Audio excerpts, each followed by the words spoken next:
Antes de começar esse vídeo, alerta de gatilho. Vídeo de hoje, o caso de hoje, eu vou abordar temas como patricídio, matricídio, vou trazer a descrição gráfica de alguns conteúdos e também vou trazer um pouco de conteúdo extremamente midiático. Se são assuntos sensíveis para você, por favor, feche o vídeo. E claro, a classificação indicativa é para maiores de 16 anos. Pri em cores, muito obrigada, Pri em preto e branco. Oi, zumbis, eu sou a Pri, esse é o Necrotério. E já que é Halloween, eu decidi trazer o chapéu de volta, porque o caso de hoje eu já dei spoiler para vocês nas minhas redes sociais. Vocês já sabem que caso que eu vou falar aqui. E esse caso tem o potencial para ser o maior caso que eu já abordei aqui no canal. E ele sim aconteceu durante a noite de Halloween. Mas claro, antes de eu falar do caso, não se esquece de se inscrever no canal, já deixa o like que me ajuda demais na divulgação, porque isso aconteceu em outubro de 2002. Então, se você, assim como eu, já estava aí em 2002, você vai lembrar disso, porque a mídia trouxe a notícia de um crime contra uma família aparentemente perfeita. E daí para frente, meu povo, foi só para trás, porque a mídia mostrou cada segundo da investigação, cada segundo da reconstituição do crime. E é um caso que até hoje esse caso gera mídia, até hoje pessoas falam desse caso. É claro, não poderia deixar de ser, é sobre o caso Richthofen que eu falo hoje. Fica aí que eu já volto.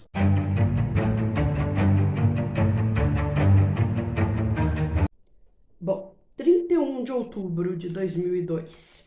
Suzanne e Andreas von Richthofen chegavam em casa depois de passarem a noite fora, né? Ela com o namorado e ele jogando videogame numa lan house. E eles encontram a porta da casa aberta. A Suzanne pede a Andreas que espere lá fora enquanto ela entra para ver o que está acontecendo. Dentro da casa, ela liga para o namorado Daniel, que a orienta a entrar em contato com a polícia e avisa que vai encontrá-la na casa dos pais. Bom, enquanto a Suzanne chamava a polícia, Daniel se encaminhava para casa. A polícia chega na casa para investigar e a casa tinha cômodos específicos revirados, como se alguém estivesse procurando alguma coisa. E o quarto principal foi onde encontraram o casal Marisia e Manfred von Richthofen, já sem vida.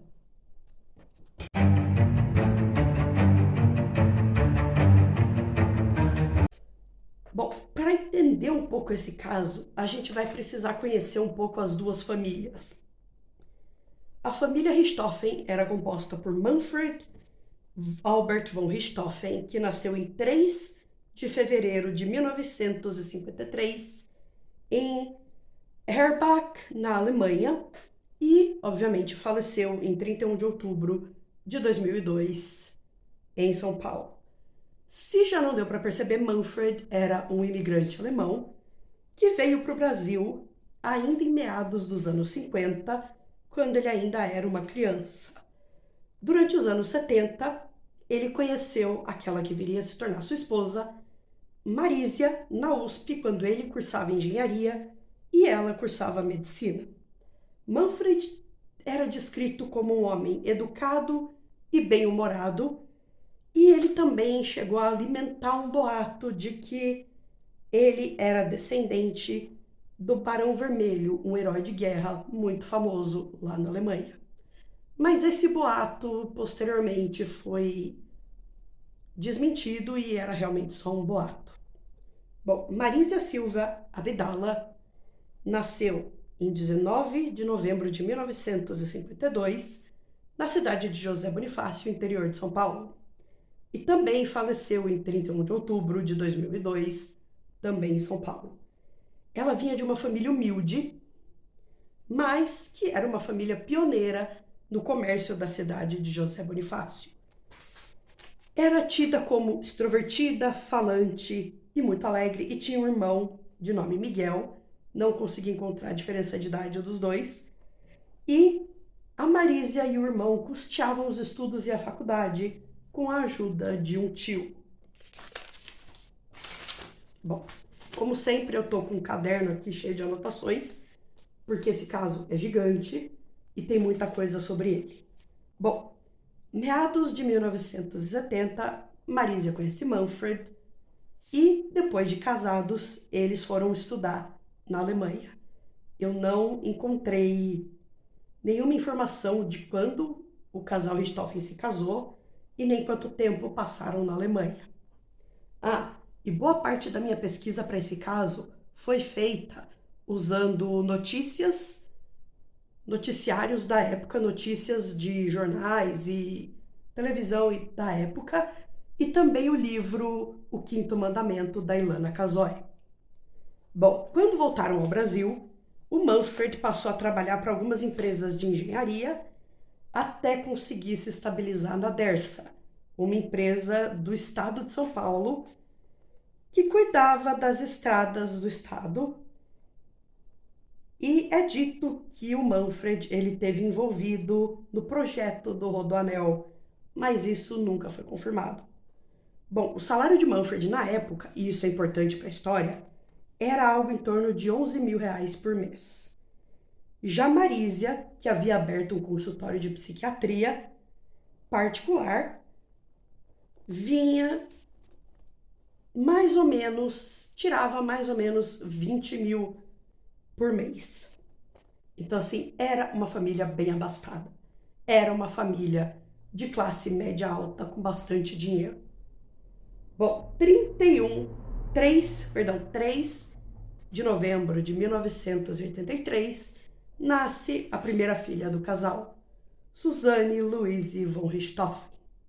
E 4 anos mais tarde, 26 de abril de 1987, nasce o segundo filho do casal, Andreas Albert von Richthofen. Bom, o casal Richthofen, o Manfred e a Marísia, eles eram pais exigentes com relação à educação dos filhos. Os 2 filhos estudavam nas melhores escolas, faziam curso de inglês, estudavam alemão, enfim, uma família de classe média alta, aparentemente perfeita. Os filhos tinham tudo do bom e do melhor, tudo o que queriam. E eu me pergunto o que leva uma pessoa a cometer esse tipo de crime. Bom,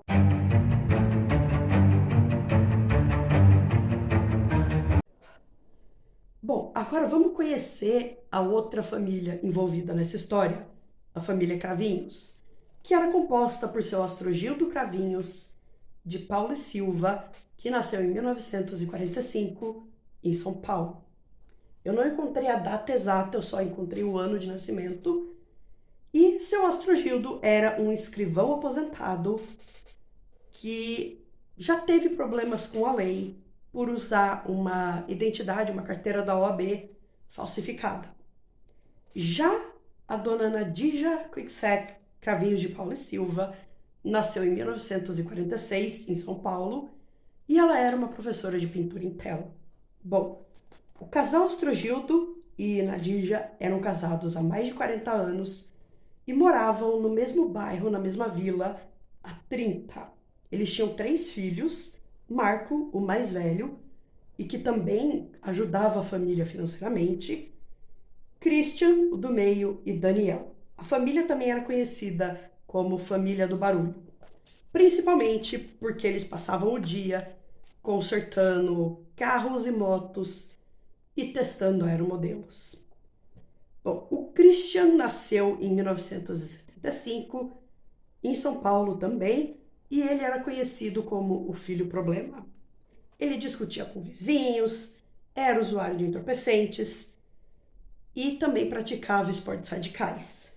Já Daniel nasceu em 1981, era o caçula da família e era descrito como simpático, educado e desde os 13 anos se dedicava ao aeromodelismo, sendo campeão paulista, brasileiro, pan-americano, sul-americano e tido como o quinto melhor do mundo num campeonato mundial. Ele era muito habilidoso também em construir esses aeromodelos e também em pintar e detalhar esses aeromodelos.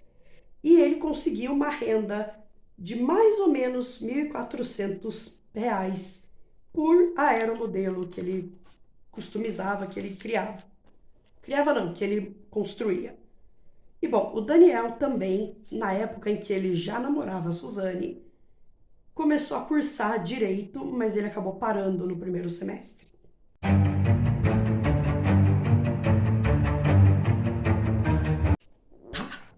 Tá bom. Agora a gente vai para onde essa história toda começou. Agosto de 1999, domingo à tarde, família Richthofen passando a tarde no Parque do Ibirapuera, quando eles conhecem o Daniel, que estava ali mexendo com seus aeromodelos. O Andreas se interessou e pediu para os pais para poder fazer o curso, para poder aprender a mexer com aeromodelismo, essas coisas. E o casal Richthofen convidou ninguém menos que Daniel para ser o professor. Bom, com o tempo, Daniel e Andreas pegaram uma certa amizade, ao ponto do Daniel levar o Andreas para andar de bike, pro Autorama, e é dito que o Andreas teria ajudado a Suzane a se aproximar do Daniel. Bom, inicialmente o Manfred e a Marisia não se incomodaram com o namoro da Suzane e do Daniel. Achavam que era um romance adolescente, passageiro, nada demais. Só que o namoro ficou sério e os pais, Manfred e Marisia no caso, começaram a ficar preocupados porque a Suzane pedia dinheiro aos pais para emprestar para o Daniel e ela também comprava presentes caros para ele. Nessa mesma época, o Christian chegou a ser internado por dependência química e também agia como informante da polícia. E foi justamente aí que o casal Richthofen passou a achar que talvez o Daniel não fosse bom o suficiente para a filha deles. O romance ficou tão sério, assim, sério de verdade, romance sério, que o Daniel chegou a viajar com a Suzane para Porto Seguro, na Bahia, para casa de uma amiga da Suzane, no ano novo de 2000. Os dois também fumavam a famosa ervinha verde todos os dias e até mesmo êxtase o Daniel incentivou a Suzane a usar. No caso, os dois usavam juntos. A Suzane chegou até a desistir da sua festa de formatura do ensino médio para ficar com o Daniel. E assim, gente, os dois eram grudados de verdade. Aonde a Suzane estava, o Daniel estava. É real isso, tá? Mas enfim, até que em 2001, no fim daquele ano, a Suzane passava as noites escondido com o Daniel, já que os pais tinham descoberto o envolvimento do Daniel com drogas e passaram a meio que desaprovar real oficial o relacionamento. Eles não chegaram a proibir, mas pediam para a filha evitar e diminuir um pouco o contato com o Daniel.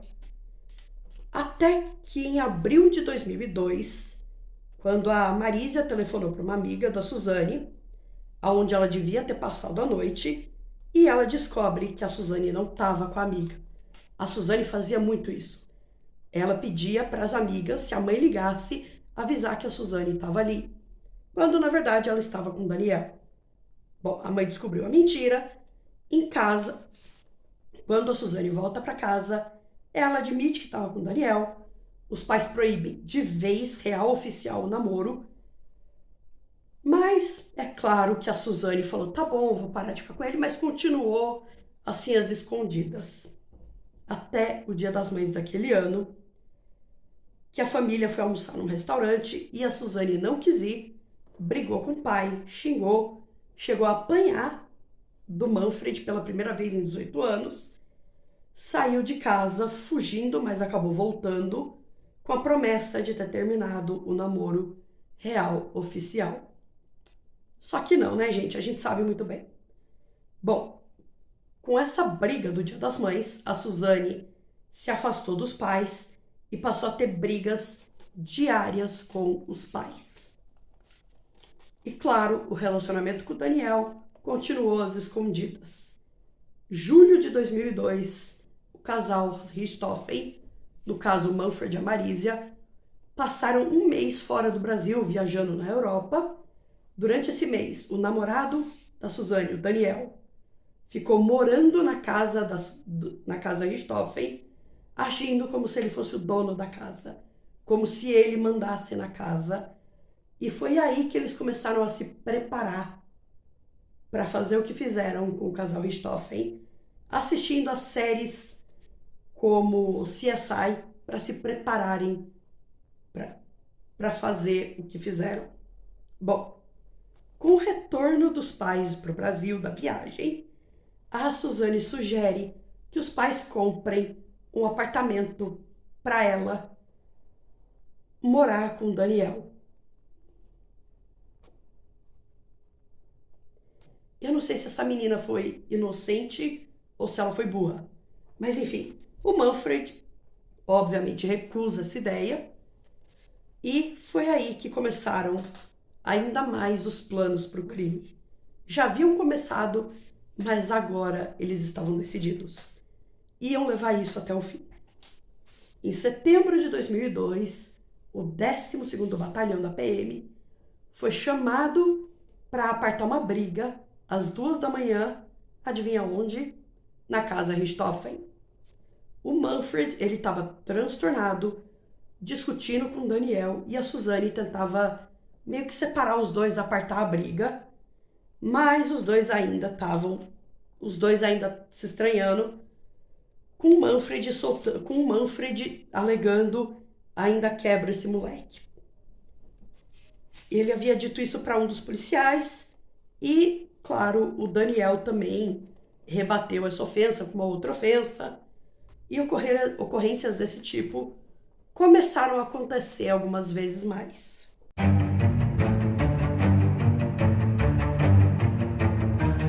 O crime real oficial começou numa quarta-feira, 30 de outubro de 2002. O vigia Zacarias, ele estava assistindo, ele viu o carro da Suzane passar, indo para casa,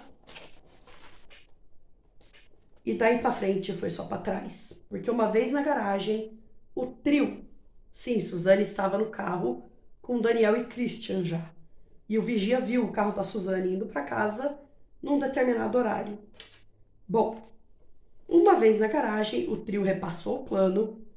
Da bolsa, Suzane tirou meias de nylon, luvas de látex, dessas tipo cirúrgicas, e pediu que Daniel e Christian vestissem isso, avisando que não era para deixarem nenhuma prova dos irmãos na casa. Do porta-malas foram tirados 2 bastões, que foram as armas do crime.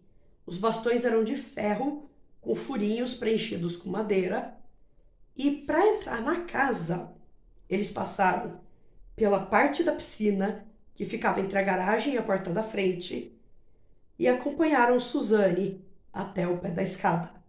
O Christian foi incumbido de atacar Marisia, e ele também não acreditava que a Suzane e o Daniel fossem até o fim com essa história.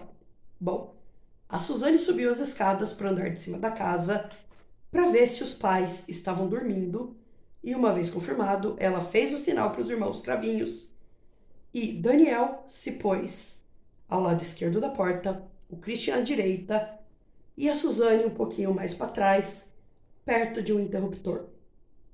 A Suzane deu o comando, os 2 irmãos entraram no quarto e passaram a golpear o casal na cabeça. Daniel golpeava Manfred, enquanto Christian golpeava Marisa, que ainda teve tempo de tentar se defender, colocando a mão perto do rosto, meio que cobrindo, protegendo o rosto com a mão.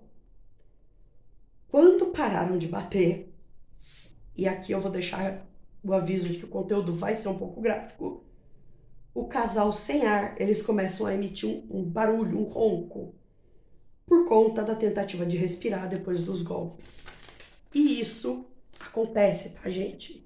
Se vocês quiserem, o livro da Ilana Kazoy, Quinto Mandamento, fala melhor disso. É aí, então, que o Daniel corre no banheiro e pega uma toalha molhada e joga no rosto do casal para tentar abafar esses barulhos. Bom, nesse meio tempo, a Suzane, com uma luva na mão esquerda, já que ela era canhota, deixou os sacos de lixo por perto e foi na biblioteca, onde ela sentou num sofá e cobriu os ouvidos para não ouvir os pais gritarem. De volta para o quarto do casal, o Daniel desceu a escada, pegou uma jarra da cozinha, voltou para o quarto e usou para despejar essa jarra com essa água sobre o rosto do Manfred e o barulho parou. O Christian tentou o mesmo com Marisia, mas sem sucesso. Então eles pegaram sacos plásticos, colocaram na cabeça de Marisia, junto com a toalha, que já estava meio que dentro da boca de Marisia. E o barulho também parou. Bom, enquanto o Daniel deixava o lugar com aparência de assalto, revirou o quarto, isso, aquilo, jogou joias pelo chão, deixou uma arma de calibre 38 e munições por cima da cama, o Christian esvaziou as gavetas e a Suzane, no andar de baixo, ela pega uma dessas pastas de couro, um segredo, e ela abre a pasta usando o segredo. De novo, eu não sei se foi burrice ou inocência. Ou inocência no sentido de não saber o que estava fazendo. Bom, vamos continuar. Antes de descer as escadas, o Christian coloca o revólver próximo da mão do Manfred e também volta para pegar as armas do crime. Ele já estava meio que saindo do quarto, voltou para pegar as armas do crime. No andar de baixo, bagunçaram a biblioteca e o Daniel rasgou essa pasta de couro com segredo porque ele tinha medo que a polícia percebesse que alguém sabia o segredo. Né? No caso, a senha para abrir essa mala. Christian também guardava os produtos do roubo na mochila e a Suzane entregou para ele dinheiro de uma caixa branca que ficava dentro dessa pasta.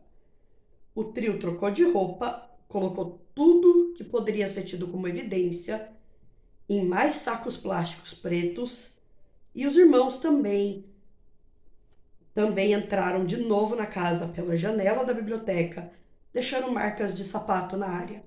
Tudo isso para parecer um latrocínio, que é roubo seguido de morte.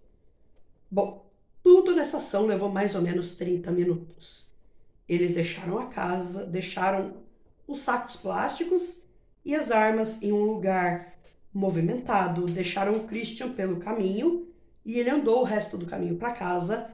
Depois de tudo isso, Suzane e Daniel ainda foram para um motel para meio que servir de álibi. E por incrível que pareça, eles pediram a nota fiscal do motel.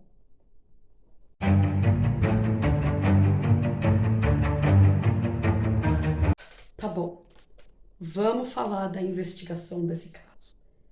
E, gente, eu resumi bastante. Daqui da investigação para frente, o caso vai estar mais resumido, porque tem muita coisa, muita informação desse caso que vocês conseguem achar no Google. Vocês conseguem achar notícias de jornal da época e também, claro, tem a base da minha pesquisa, que eu já falei, que é o livro Quinto Mandamento, da Ilana Kazoy. Bom, a perícia foi feita pelo Dr. Ricardo da Silva Salada e pelo investigador Robson Feitosa da Silva. Eles fizeram a perícia inicial. Fotografaram e filmaram ali a visita inicial deles à cena do crime. Bom, 31 de outubro de 2002, a polícia foi chamada por volta das 4 horas da manhã para averiguar uma denúncia de invasão / arrastão na casa de uma moça que chegava em casa. A moça foi aconselhada a esperar do lado de fora e logo a viatura do policial Alexandre Paulino chegava no local. Quando ele entrou na casa, a biblioteca estava revirada e o resto do primeiro andar estava em ordem. Subindo a escada, o Alexandre e o seu parceiro verificaram o quarto da Suzane, o quarto do Andréas e estava tudo em ordem. Os dois então foram para o quarto principal e encontraram o Manfred já sem vida e o quarto revirado. E foi aí que o Alexandre percebeu que não tinha só uma vítima, mas duas, porque ele viu os pés da Marísia próximos. Bom, ele voltou para fora da casa e ele tinha que dar a notícia para Suzane e o Andréas de que os pais estavam sem vida. Mas antes que ele pudesse falar isso, a Suzane perguntou como que estavam os pais. Bom, o Alex, nesse meio tempo, claro, a Suzane havia ligado para o Daniel e o Daniel já havia chegado à casa. O Alexandre, então, avisa o superior sobre o ocorrido e ele decide, então, que ele vai pedir ao Daniel, namorado de Suzane, que desse a notícia. E quando ele foi falar com o Daniel aproveitou para perguntar se não foi nada levado, já que ele sabia que tinha R$8.000 e $5.000 e mais 1.000 euros na casa. Ele sabia que a família guardava esse dinheiro. Bom, Alexandre suspeitou, obviamente, mas não falou nada. O Daniel então voltou para perto da Suzane e do Andréas, que ela tinha buscado numa lan house antes de ir para casa e depois E isso aconteceu depois da morte do casal Richthofen. Bom, depois da notícia, a reação da Suzane foi perguntar para o policial o que a gente faz agora. Foi essa a reação dela. E, claro, mais uma vez, o policial Alexandre levantou uma suspeita. Ele suspeitou porque os três continuavam conversando sobre o que fazer e também o fato de Suzane e Daniel saberem a exata quantia que foi roubada. Nesse momento, os dois estavam basicamente meio que se denunciando, sem se denunciar, né? Mas enfim, o Andréas, ele é dito que ele ficou em choque no momento, o que é normal, né? Bom, o delegado do 20º DHPP, 27º DHPP, foi chamado, a área foi isolada, as equipes do DHPP e perícia foram chamadas e, claro, a mídia foi junto. Bom, a Suzane, o Daniel e o seu Astrogildo, que também foi chamado por Daniel, foram até a delegacia fazerem o BO. E o comportamento da Suzane e do Daniel, enquanto eles esperavam para fazer o BO, era no mínimo estranho. Os dois estavam o tempo todo agarradinhos, abraçadinhos, de beijinho para cá, beijinho para lá.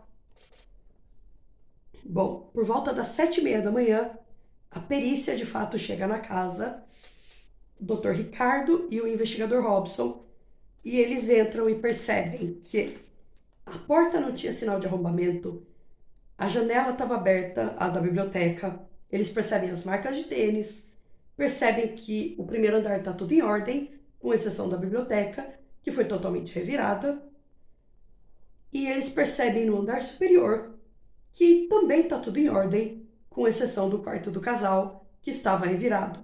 Bom, foi aí que os peritos começaram a perceber que a bagunça foi direcionada para esses dois lugares, que quem entrou na casa sabia exatamente o que estava procurando e onde procurar. Bom, o doutor e o investigador também recolheram evidências no quarto e o doutor Ricardo passou a trabalhar nos corpos, passou a fazer a perícia inicial dos corpos. E daqui para frente o conteúdo vai ficar ainda mais gráfico. Assista por sua conta e risco.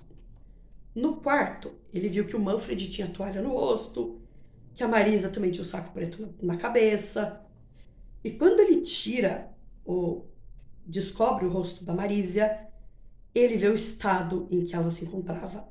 Havia massa encefálica grudada no cabelo e também respingos de sangue e de massa encefálica próximos do corpo de Marísia. E aí ele decide então examinar o Manfred, enquanto o fotógrafo perito registrava as imagens da cena. E ele percebe que o Manfred tinha também os mesmos tipos de ferimentos. E ele também, durante essa investigação, percebe que Marísia estava com a toalha meio que enterrada na garganta. E bom,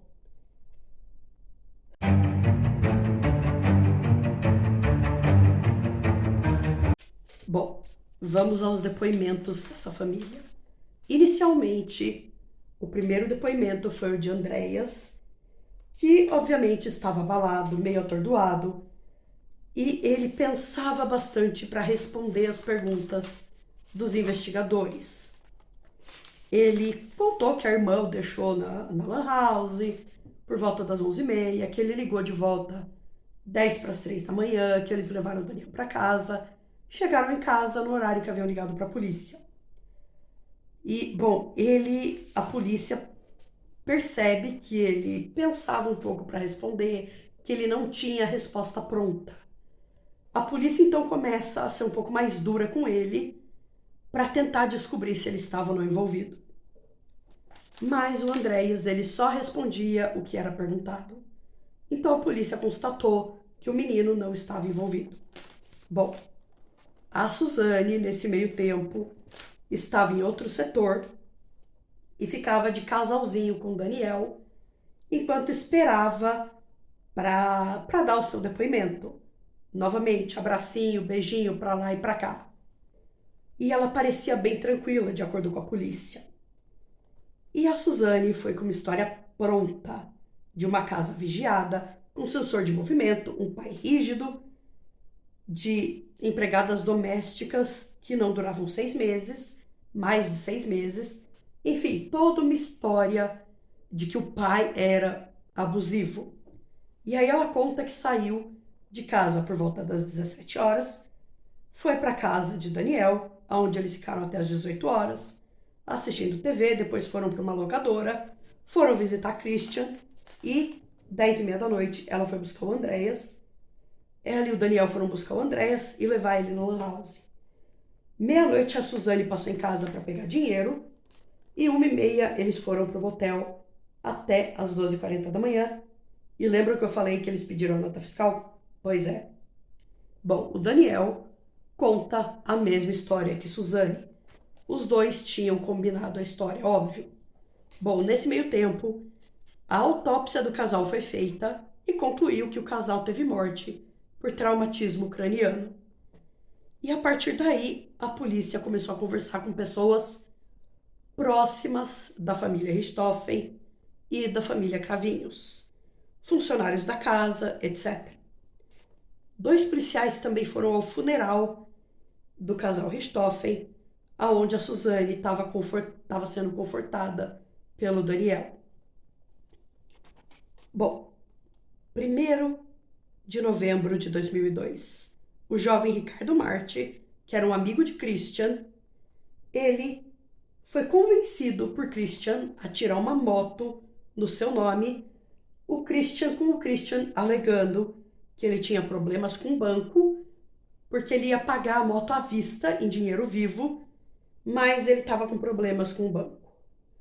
Bom, o Jorge então acompanhou o Christian até a concessionária, tiraram a moto e o Christian pagou à vista $3.600, que na época já era muito dinheiro, mas hoje é algo em torno de $5.940, que convertendo valores atuais dá algo em torno de R$30.600. Bom, o Jorge, beleza, deixou quieto, até que as notícias começaram a circular na mídia de um casal de classe média alta que foi morto. E assim, o Jorge sabia que o irmão do Christian namorava uma menina rica. Então ele assuntou, perguntou pro Christian, e o Christian falou que não. Falou, sim, você tá achando que eu sou louco? Não. Mas, bom, uma outra pessoa também, um outro vizinho, desconfiou, já que o Christian, desse dinheiro do Christian, já que ele vivia fazendo bicos aqui e ali. Bom, a equipe então decide investigava o caso, perdão, descobre que o Christian consertava veículos do tipo e que era costume ele ter veículos desse tipo na garagem dele. Mas uma nova levantou suspeita. Bom, 2 de novembro. A Suzane tá lá na casa dos pais, curtindo o dia de sol, na piscina, fazendo churrasco, bebendo, fumando a tal da ervinha verde, com o Daniel, fazendo festa como se nada tivesse acontecendo. Até que a polícia vai até a casa da Suzane para ver melhor a cena do crime. E a Suzane atende a porta de biquíni, fumando, e pede para a polícia esperar, enquanto ela vai pôr um short e top para mostrar a casa, assim, de um jeito bem monótono. Como se ela tivesse falando assim, não, então então aqui é a cozinha, aqui é onde a gente faz a refeição, aqui foi onde meus pais morreram. Assim, de um jeito bem monótono, mas ela colaborou com a polícia. No dia 3 de novembro era aniversário de Suzane e, claro, ela fez festa na casa. No dia seguinte, ela deu seu segundo depoimento e ela conta que ela deu falta da chave mestra da casa, do controle da garagem, de joias, $5.000, R$ 8.000, 1.000 euros.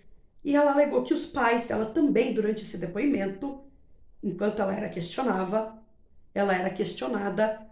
ela alegou que os pais gostavam do Daniel, mas que o Manfred era alcoólatra, que ele traía a Marísia, e ela chegou também até a alegar que a Marísia tinha também um relacionamento extraconjugal LGBT com uma outra mulher.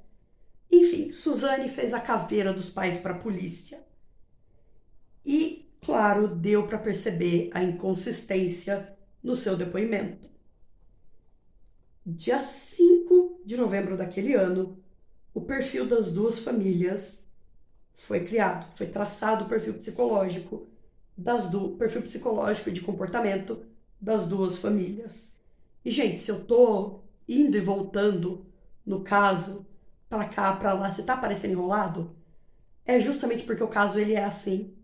Ele tem muita informação dele. E para organizar, deixar em ordem cronológica, foi um trabalho muito difícil. Bom, no dia 6 de novembro, quem dá depoimento é o pai dos irmãos Cravinhos, o seu Ostrogildo.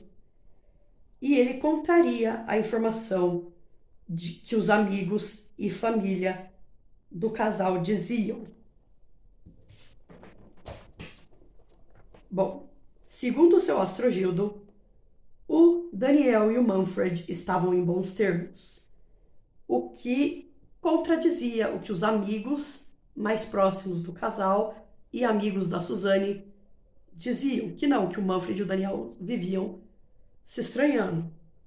Bom, ele dizia, seu Ostrogildo também confirmou que o Andreas visitava sempre a casa e seu Ostrogildo confirmou que ele esteve no aniversário de Manfred e que o casal Richthofen esteve no aniversário de sua esposa.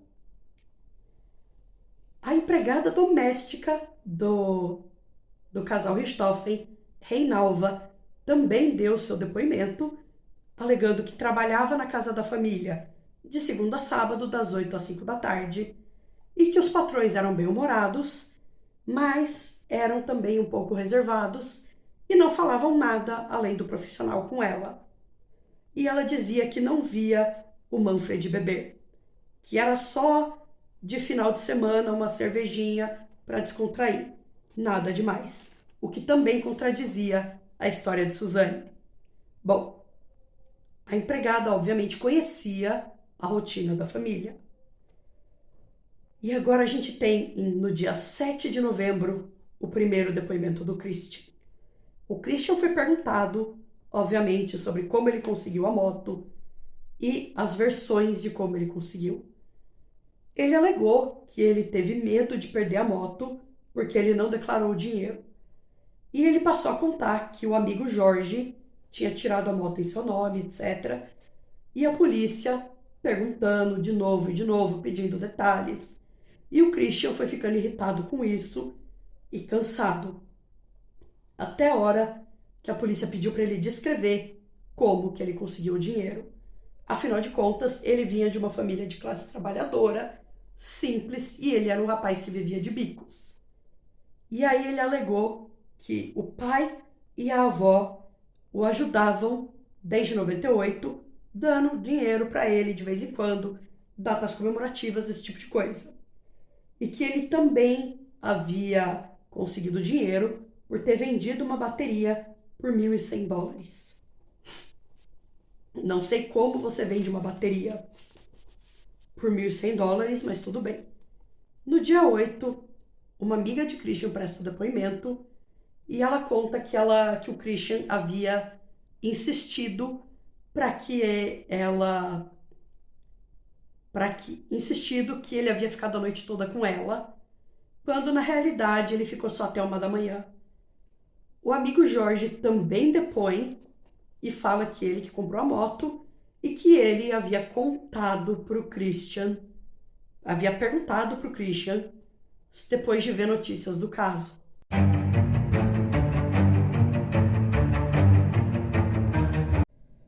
Bom, toda a história do Christian confirma, menos aquela janela de tempo da meia-noite a 1 da manhã. É aí que o trio, Christian, Suzane e Daniel, se enrolam. A polícia então pressiona o Christian para tentar ter mais informações, enquanto a Suzane e o Daniel aguardavam. Às 6h35 da manhã do dia 8 de novembro de 2002, o Christian confessa. Ele decidiu que ele ia confessar, o trio é preso e a reconstituição do crime é marcada para 13 de novembro de 2002. E é claro que a mídia esteve presente nessa reconstituição. Tinha jornalista, gente, até no telhado para tentar pegar um pouco da reconstituição, para tentar uma foto do trio que até o momento estava em prisão preventiva. Bom, a reconstituição foi feita e o trio passou a aguardar julgamento. Nesse meio tempo, a gente tem a infame entrevista da Suzane para o Gugu em abril de 2006. Sim, eles estavam aguardando o julgamento até aí. E, cara, essa entrevista é bizarra e você consegue encontrar ela aqui no YouTube mesmo. Tem ela inteira no YouTube. Bom, o trio foi a júri popular em junho de 2006. O júri era composto de 4 homens e 3 mulheres. E, novamente, a mídia acampou, literalmente acamparam A mídia literalmente acampou, jornalista, fotógrafo, todo esse tipo de pessoa acampado ali no fórum, no tribunal do júri, para poder pegar alguma coisa, para poder ter foto, matéria. Enfim, gente, foi uma loucura. E tem até trechos do julgamento que foram filmados que você encontra no YouTube. E a própria Ilana Casoy conta no livro dela que ela precisou de uma autorização especial do juiz para poder acompanhar o julgamento. De tão bizarro que foi. Bom, o trio, obviamente, foi condenado. Foi condenado a um certo tempo de prisão. Suzane e Daniel inicialmente tiveram uma sentença de 39 anos. Mas a pena base dos dois foi de 16 anos, mais 4 anos por agravante, totalizando uma pena de 20 anos. Já o Christian pegou 38 anos de prisão, com uma pena base de 15 anos e mais 4 por agravante. Bom, isso tudo foi anunciado na madrugada de 22 de julho de 2006. Em novembro daquele ano, a Suzane também foi levada para o presídio do Carandiru. Bom, obviamente, antes do seu julgamento, Suzane havia sido levada para o presídio Carandiru para aguardar o julgamento e ela tentou habeas corpus antes do julgamento, o que foi negado. Em 2005, ela conseguiu e em 2006 ela foi presa de novo para o habeas corpus para aguardar o julgamento em liberdade. Em 2006 ela foi presa de novo por dar uma entrevista ao Fantástico, que também é bizarra e também você encontra aqui no YouTube. E em 2014 ela conseguiu progressão de pena. Nesse meio tempo, 2006, 2014, a Suzane namorou com uma moça, teve um relacionamento LGBT com uma moça chamada Sandrão. E foi nessa época também que ela foi transferida para o Tremembé, que é um complexo penitenciário para pessoas que cometeram crimes muito midiáticos. É lá também que estão a Ana Jatobá e o Nardoni. Bom, ela conseguiu a progressão para o semiaberto, mas ela acabou preferindo ficar em prisão em regime fechado no Tremembé. No ano seguinte, 2015, ela consegue de novo progressão de tempo por bom comportamento. E em 2016, ela é encaminhada para a cela solitária, ela é enviada para uma cela solitária por fornecer um endereço errado em uma saída e teve o semiaberto revogado. Nesse meio tempo, 2016 para cá, 2022, ela também começou a namorar um rapaz, ela começou a ter um relacionamento com um rapaz, se eu não me engano, um pastor evangélico, e ela acabou também se convertendo à religião evangélica. E desde o ano passado, 2021, ela cursa biomedicina. Ela teve autorização para poder cursar a faculdade e esse ano ela novamente conseguiu uma autorização para apresentar um trabalho de faculdade sobre maternidade. Eu sei, irônico. E, bom, essa é a última notícia que a gente tem da Suzane. Já os irmãos Cravinhos, eu não consegui encontrar nenhuma notícia mais recente, nem se eles conseguiram progressão de regime. Infelizmente, 90% das notícias e mídia que a gente tem sobre esse caso é em cima da Suzane. Mas e vocês? Conheciam o caso? Se você tem a mesma idade que eu, provavelmente você conhece. E se por acaso tem alguma coisa que eu deixei de mencionar no vídeo sobre esse caso, deixa pra mim nos comentários. Não se esquece de seguir, de se inscrever no canal, deixar o like que me ajuda na divulgação e me seguir nas redes sociais. Eu fui!